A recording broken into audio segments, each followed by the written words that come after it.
बहुत समय पहले की बात है। एक छोटे से गांव में रामू नाम का एक गरीब लेकिन नेक दिल लकड़हारा रहता था।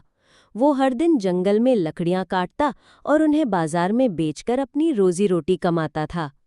एक दिन जब वो नदी के पास लकड़ी काट रहा था तो अचानक उसका पुराना कुल्हाड़ी उसके हाथ से फिसल गया और नदी में गिर गया। उसने उसे खोजने की बहुत कोशिश की, लेकिन पानी बहुत गहरा था और कुल्हाड़ी नहीं मिली। रामू दुखी होकर नदी किनारे बैठ गया और बोला, वो मेरी एकमात्र कुल्हाड़ी थी, अब मैं पैसे कैसे कमाऊंगा।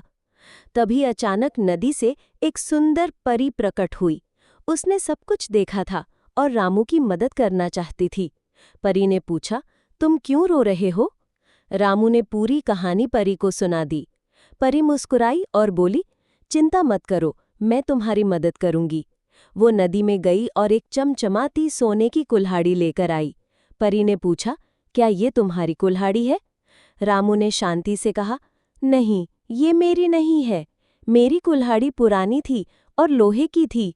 फिर परी नदी में गई और चांदी की कुल्हाड़ी लेकर आई। उसने फिर पूछा, क्या ये तुम्हारी कुल्हाड़ी है?